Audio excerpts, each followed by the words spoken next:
Nothing rivals the history of boxing. Big fights, legends of the ring, and memorable moments that made men into national heroes and household names across the world. For over 100 years, the sport has been caught on camera. So let's go back in time and take another look on KOTV Classics.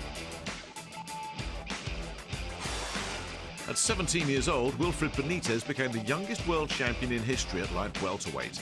By the time he moved up a division to challenge the formidable Carlos Palomino in 1979, a 20-year-old Benitez was long overdue an encore.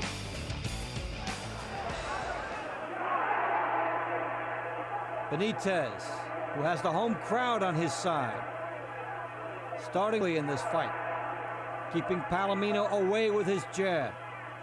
And Palomino in the middle, becoming comfortable with his right hand and scoring with some excellent shots.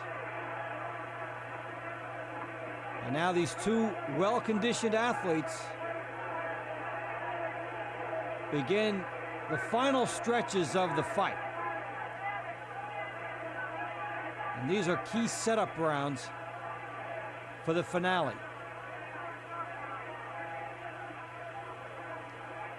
Wilfred Benitez, who had a title as early as 1976.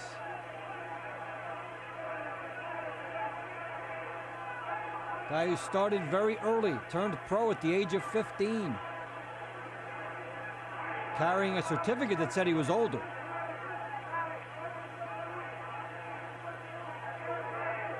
So he has obtained a lot in a short time. And Palomino, the veteran, fighting like a man who wants to keep his title.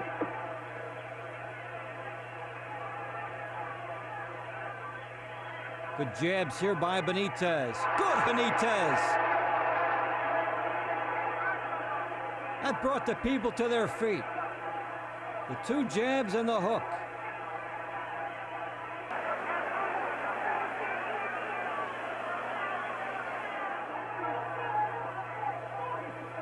Good hook by Palomino.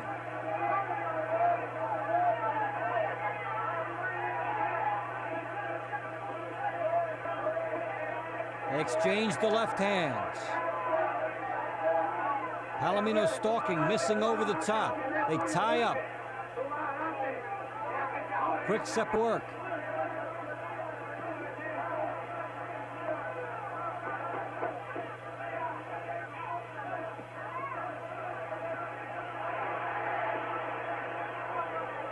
Both trying their power shots here. Good right hand by Palomino. Just had a little bit off it.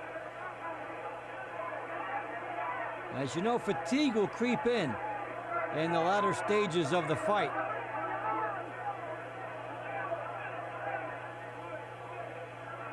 That right hand by Palomino looked like it came from a fighter. But these guys have the capability of getting a second wind and a third wind. As Benitez toys with the southpaw style here. Opens up the lead right hand for Palomino and the right hook for himself. And then quickly Benitez thinks better of it. Good idea not to toy with things too much in a high-level fight. But Palomino really bringing it now to Benitez. Benitez coming back. It had less power than Palomino's good shot. But the crowd rallied behind him naturally. And you'll see in the late rounds of fights that go this long, you'll see a lot more sloppiness because the fighters are tired. They've given everything. And it will come down to will. Benitez scores with a couple on the inside. Nice hooks, nice uppercuts. Again, Benitez lefty for a second, and that's about it. Benitez tying up. Palomino trying for the body shot.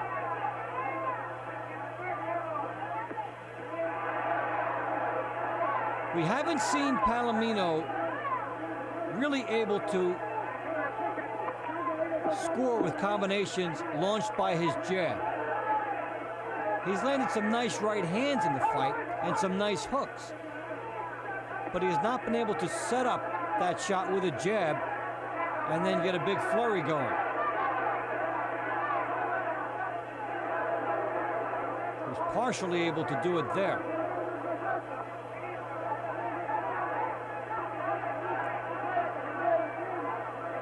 Benitez working the body. Palomino obliging.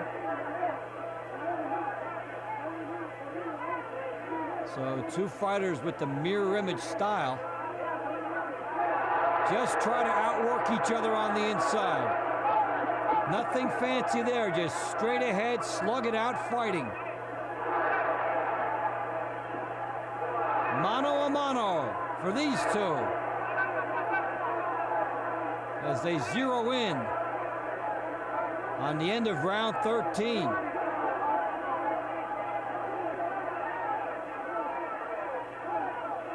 Wilfred Benitez and Carlos Palomino waging an inside war, and they will have 2 rounds left to make their case. Final round of this fight. Benitez bringing it to Palomino here. That was a good 14th round for Benitez. He started out sharply, big right hand there, and after Palomino came on and had Benitez trapped against the ropes, Benitez turned a negative into a positive, and at some point almost looked to be toying with Palomino off the ropes. As Palomino has grown tired, Benitez has had more openings to fire punches through. And he scores here more easily than in the early rounds. Maybe not with as much power, but with more accuracy. And the crowd up and chanting in favor of Benitez. Good right hand by Benitez. Well, the home crowd has been behind him, and Benitez has used it. Wilfred Benitez has finished this fight strongly.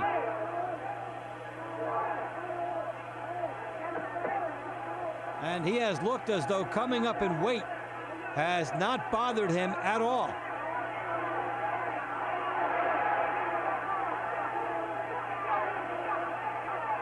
Palomino missing with the right hand. And in the last couple of rounds, Palomino not able to settle in,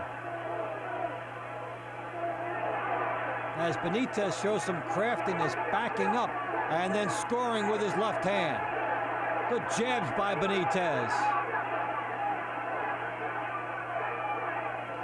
So at times, Benitez boxed smartly. At times, he was able to match Palomino in the slugging department. A very close fight, but some decisive elements to it for Benitez. And now the judges will render their verdict after the fighters' embrace. They gave all. Benitez had that something extra at key moments of the fight. It's enough! Wilfred Benitez gets the title. Pandemonium in Puerto Rico. What a fight!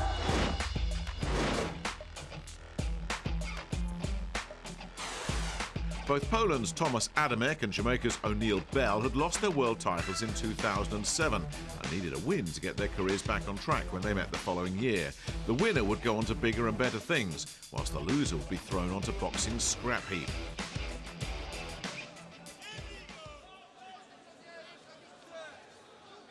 Adamek on jab, move back and forth. He comes in with a nice record, 33-1. And Bell is 26-2-1. Good left hook here by Bell.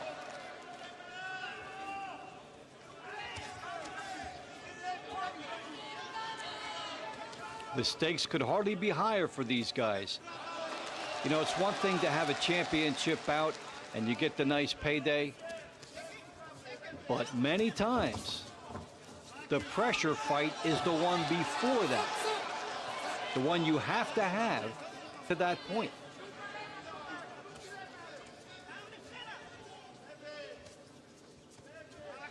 See where the left hand is of Bell, down low. Adamek will be able to slip a right hand over the top of that if he can time it properly. We're in the first round of this big fight. Glad you're with us. I'm Dave Bontempo. And O'Neal Bell scores with a right hand to the body of Adamek.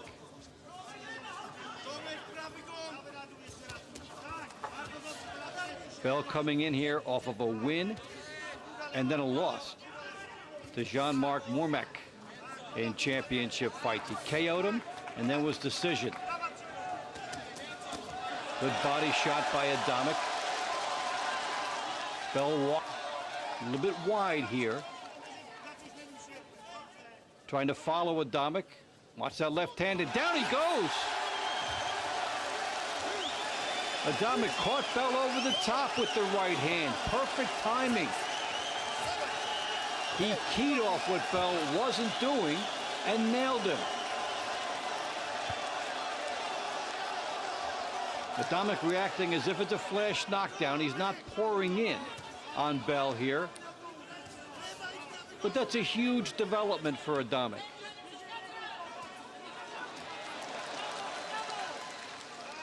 It gets a 10-8 round right off the bat. And it will give Bell a lot to think about throughout the course of this fight. Leave that left hand down and you will pay, as he did in round one. A good one for Adamek.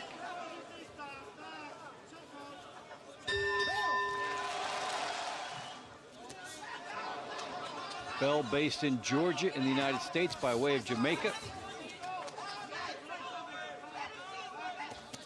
And a former undisputed cruiserweight champion. So in one sense, the feeling is that it is more of a natural weight class for Bell and that Adamek has come up into it. But as I was saying last round, Adamek's people believe he's better as a cruiserweight and heavyweight than as a light heavyweight.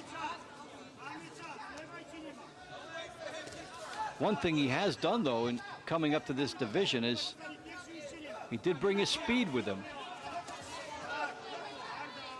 The jab hand of Adamek has been more accurate than that of Bell. That'll be a slip.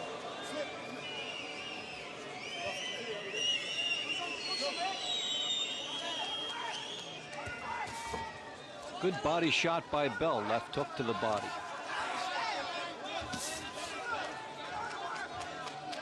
If you're O'Neal Bell, you want to take away that jab of Adamek. You want to pressure him. You want to make him pay with the body shots. And that's when you have to fire. See where Adamek fired that jab and then left it down? That was O'Neal Bell's chance.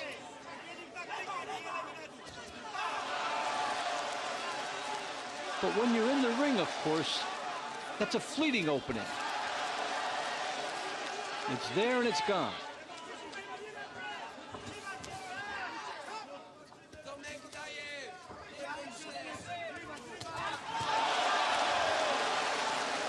Adamek scoring the left, taking the right hand by Bell, who's lowering his shoulders and going for it right now.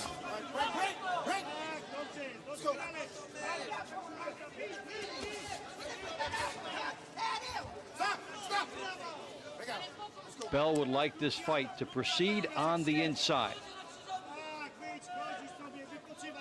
And if Adamek can keep him off with the jab, it's better for Adamek. But if he doesn't, then Bell can walk right on in. Despite the memory of that knockdown in round one where he just walked in and got dropped. He has to walk in with his hands up. The Bell's cutting down distance, and Adamek is sharpshooting.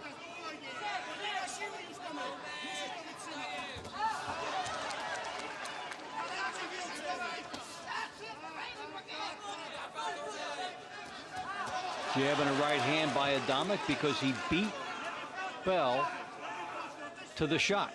Bell walked right in, perfect punching range, and that is when he has to follow up. Adamek is giving him the area to walk into. So he doesn't even have to walk in or jab here. He just is right there. So it is set up for Bell, but is he executed? That's a good question. As we come to the end of round 5.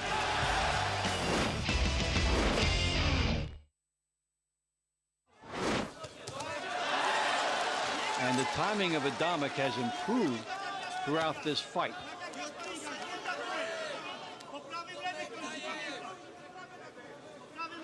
Take a look at that left hand by O'Neal Bell. Down again. And that's one thing if you can lure a guy into a trap. But Adamek has the tendency of landing his right hand and then getting out.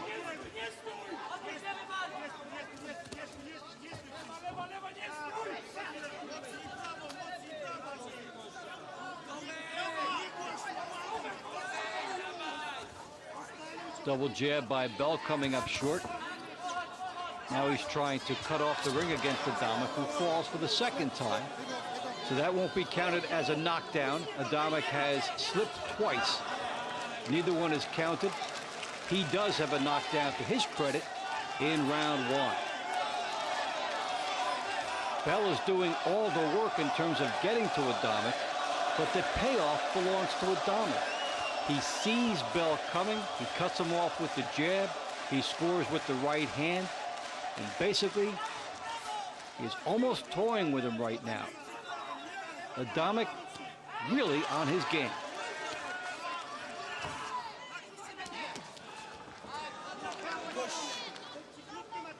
And this, in a way, is vintage Adamek.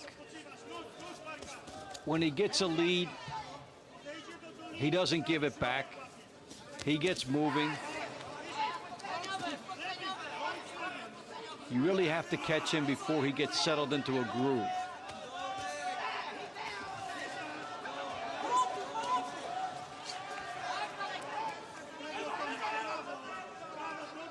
And for Bell, this is just a guy who's a little too fast for him.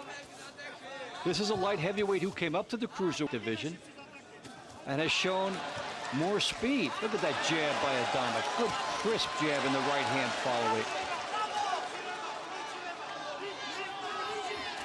Left hook of the right hand by Adamek missing, but Bell backing off. Right hand missing by Bell. Can't seem to find Adamek.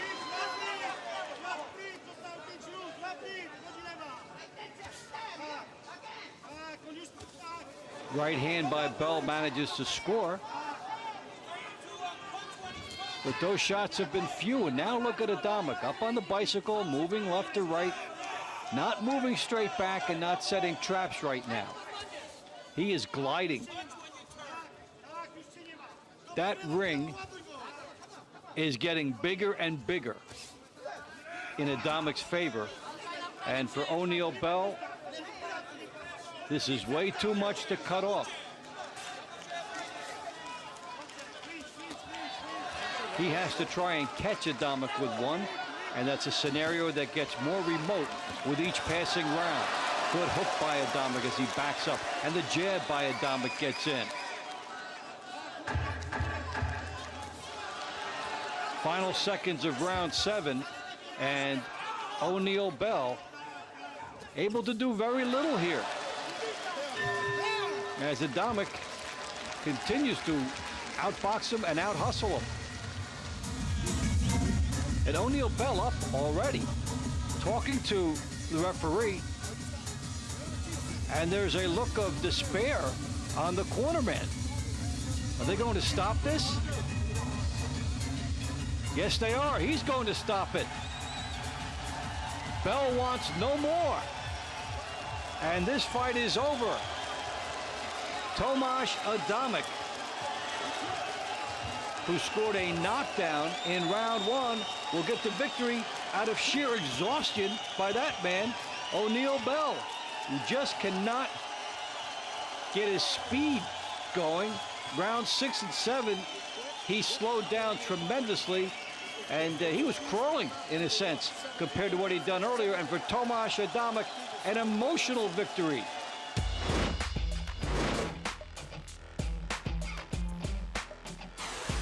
Mexican Guty Espadas Jr. was on the hunt for a world title shot in 1998, so decided to gamble his unbeaten streak in Las Vegas against American southpaw Jess Magana, who'd failed in a challenge for a belt 2 years earlier. Here we are in round number 5.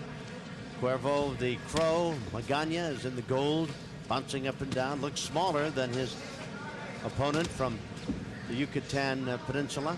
And for those of you who recognize the name but maybe not the fighter, you're thinking about Guty Espadas Sr., perhaps. A trip back in time, That's huh? right, Guty's dad. 20 years ago. Wasn't that long ago. Guty's dad, right in the late 70s, was a world champion, a flyweight champion, in fact. 78, 79. Well, they're going to take another look at that eye now. They're going to bring him back to his corner. It's bleeding pretty good. Fernando, you made a comment earlier. He's a typical Yucatan type fighter. What do you mean by that? Well, they have great trainers. One of the few places in Mexico that has great trainers. Mexico City with Berenstein. They have great traders in the Yucatan Peninsula. That's the only areas in Tijuana, Baja California, where they had continuous boxing for a very long time. Apparently, the stopping of the fight for a moment to check the eye was not that big an item. Bayless stopped it, walked him over to his corner, and almost immediately he came right back into action. And that is here in this, the 5th round, scheduled for 10. Yeah, now I want to see the strategy Espadas employs. You know, he was going head-to-head and going to the body. And, of course, you're always in danger of those headbutts inside. And he's got that big cut right now. We'll see if, in fact, he prefers to keep it on the outside and at long range at this point. Well, he is so far sticking out that jab, and Magana slipping away from it, forcing the action, backs him into the ropes above it. Magana won't let him fight at the distance because he doesn't know how to fight at the distance. No.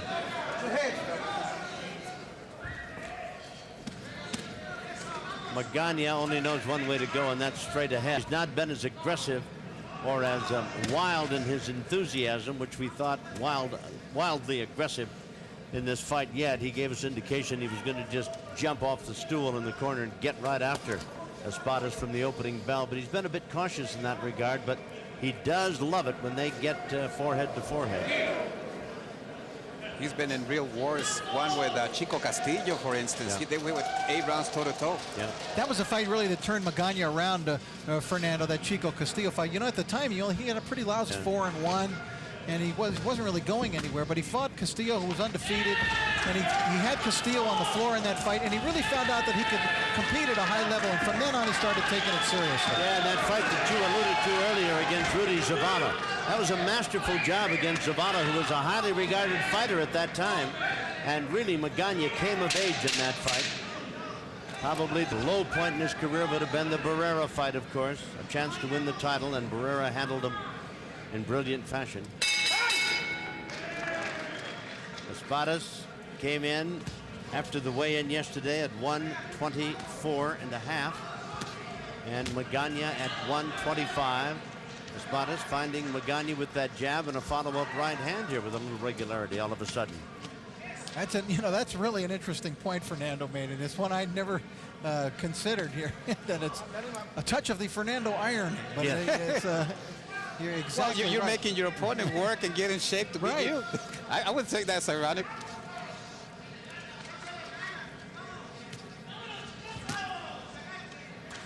We're watching the action in round 6 of the scheduled 10-rounder in the featherweight division. Kenny Bayless is the 3rd man in the ring. Neither man has been down. Espadas shows the only bona fide mark of what's been going on, and that is a big cut on the just underneath the eyebrow on the right eye. Magana makes a mistake when he waits for Guty Espadas to start the action. When he starts it, he takes the lead. Otherwise, he is taking some punches. Both men banging away inside. Nice uppercuts by Guty Espadas. This kind of stuff makes it hard to judge. Truly. They've done some pretty good work on that right eye. For all of the action and all of the exertion, there's not much blood flowing. And though the doctors have been in to look at it, Bayless stopped the action for a moment. Back in the 5th round to check it. Here they are in the 6th, and Espadas going along pretty good. Espadas doesn't appear to be bothered by it. He told Beristain that it's okay. Beristain said, yeah, we'll take care of it. Don't worry about it. Yeah.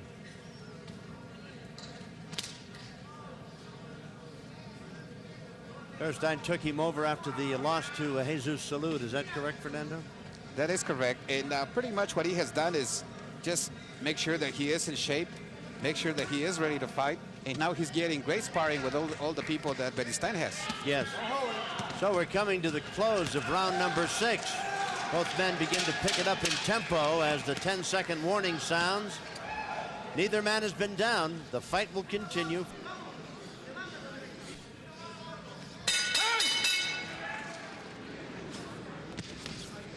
You know, a lot of people talk about a father and son relationship. In the case of Guty Espadas, his father, an ex-champ, he says that he doesn't like to see his son get hit, so he stays away.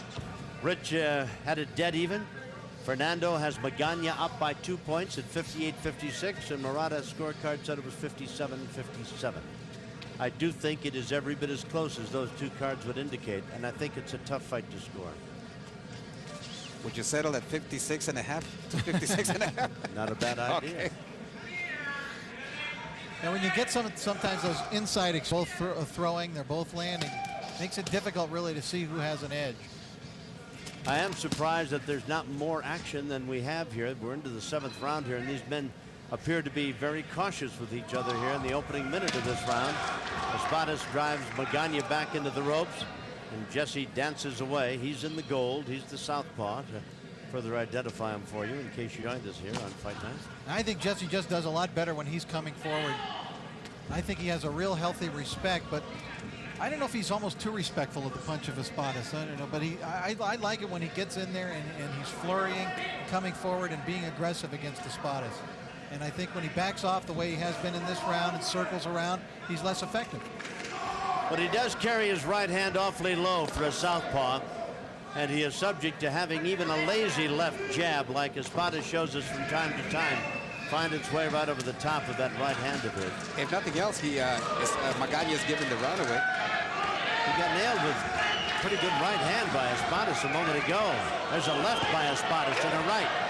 Magana's better start fighting now, and he throws a flurry of punches, and the crowd loved it. And now Magana flurries back. I don't know what he was waiting for at the end of this round. Was waiting to be hit, I guess. You know, Kenny Bayless has been asking both fighters to keep it up, but I don't see any intention of hitting any lower that's permitted.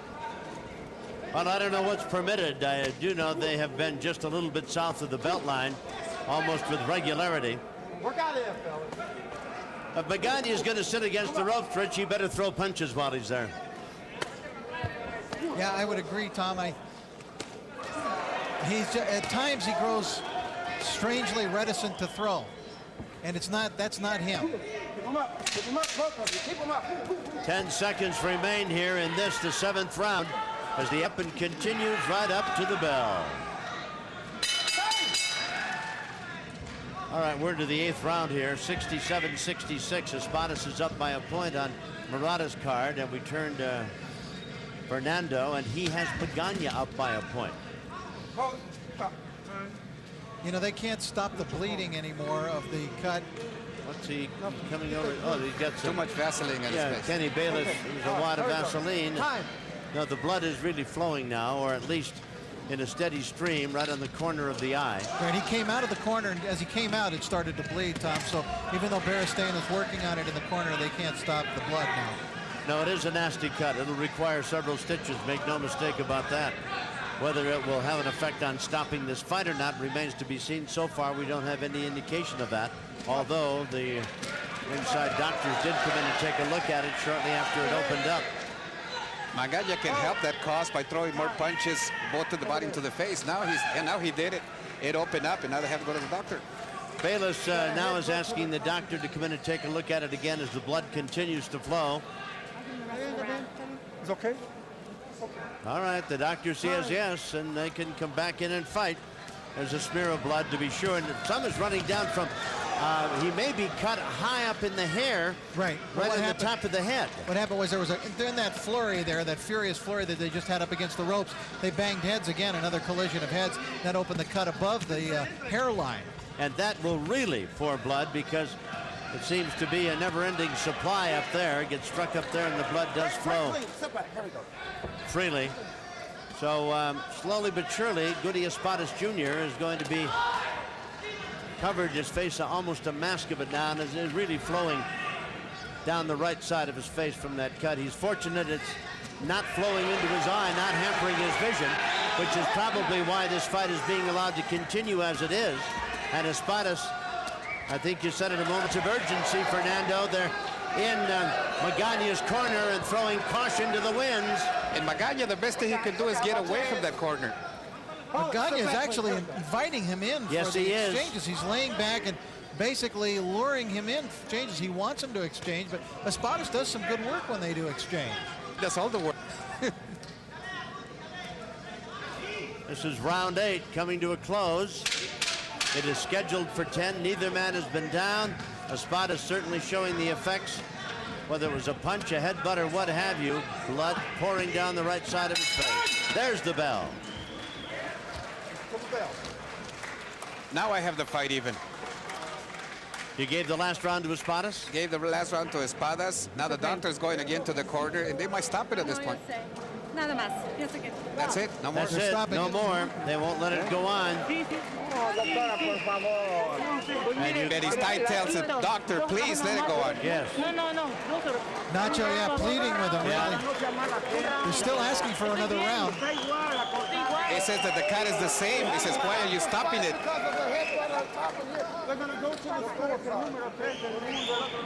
Well, apparently they will go to the scorecard.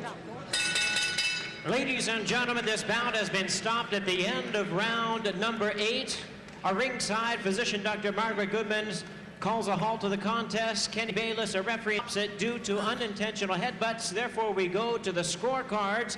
Here are the score totals. Judge at ringside, Bill Graham, scores at 78-74.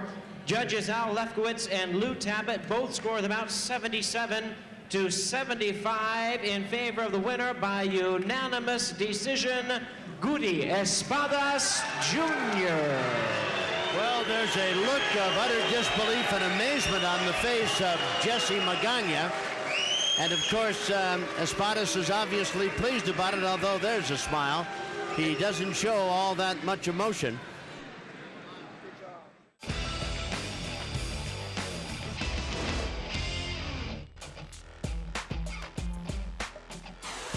Last stop, Wembley Arena in London, where Brit Matthew Barney took on countryman Simeon in 2004. The newly crowned WBU light heavyweight champion didn't put his belt on the line this time out, but with big fights on the horizon, he knew defeat was not an option. Third round, Matthew Barney on the right-hand side of your screen in the black trunks. He's been in control from the opening bell. Fighting off the back foot. And Simeon has just not had an answer all evening. A little bit scrappy there, and I think referee Seamus Dunn is going to have a word with the two, both hitting on the break there. Barney, first time in the ring for over 11 months. Claimed the WBU light heavyweight title against Tony O'Kay. Won that over 12 points and hasn't fought since, so this really is just a warm-up fight for him, with really big fights on the horizon. The name Carl Froch has been mentioned. But fights like this, they're always a potential banana skin, as the fight gets a little bit scrappy. Over switch in between orthodox and southpaw.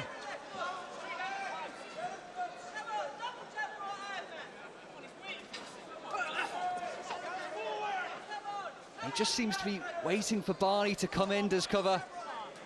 But when you're behind on the cards, if he wants to win, which you look at his record, 9-19, he's probably happy to lose this on points and just keep himself safe, keep out of harm's way.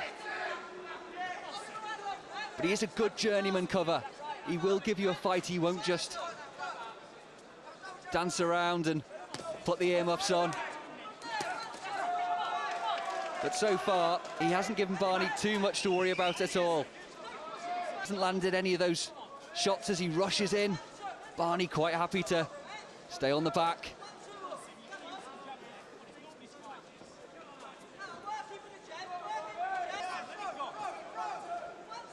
Highlight of Simon Cover's career. Fought for the Midlands area. Super middleweight title last year, and he lost that on points to Rodney Doran, and he lost convincingly as well. So he's probably found his level as a 4 to 8 round journeyman. But this is what Barney needs. As again, Cover rushes in rather ungainly. Barney's just too quick for him. Final 15 seconds of the third round. And it's been a... But again, the better work coming from Barney.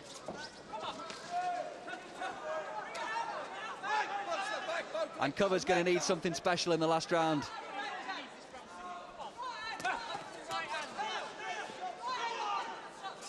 Fourth round, and again, Cover switching between orthodox and southpaw.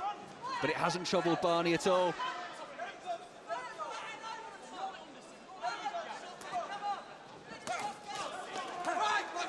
It's not been the prettiest of fights. Simon Cover, he's got that ability to just spoil and make good fighters look bad. And that's why this is such a good and important fight for Barney, just to get his timing back after 11 months out. Referee warning the two of the head clashing. And considering the way Cover's been rushing in all evening, I'm surprised that they haven't clashed heads so far. That's the last thing Barney wants, is a nasty cut that's going to keep him out of the ring for a while longer whilst he waits for that to heal. He's a mile ahead on the cards. He just needs to stay out of trouble. And it'll be a 21st professional win for Barney.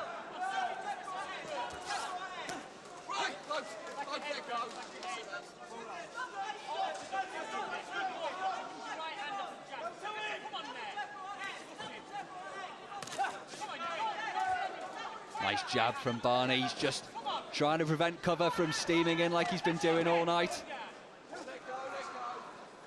And again, tying up, scrappy fight.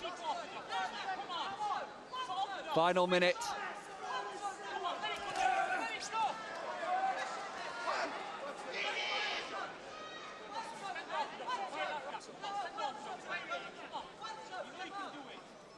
Well, if he comes through this, Barney, there are some opportunities for him out there for the former WBU light heavyweight champion. But just how far can he go as we reach the final 30 seconds of the fourth round? Very difficult to tell just how good a box can be in a fight like this, because Cover's just looking to spoil. He's tying up every time he lunges in. And some nice work there from Barney. Finally, he works out of the clinch rather than just accepting it and letting referee Seamus Dunn do the work for him. Final few seconds, and you sense that referee Seamus Dunn, yes, he raises the hand of Matthew Barney, doesn't announce the score, but I'd be surprised if Cover picked up a win. And that's a good victory for Barney, and that sets him up for bigger fights. That's it for this episode, but join us next time for more vintage fights from boxing history on KOTV Classics. Bye-bye for now.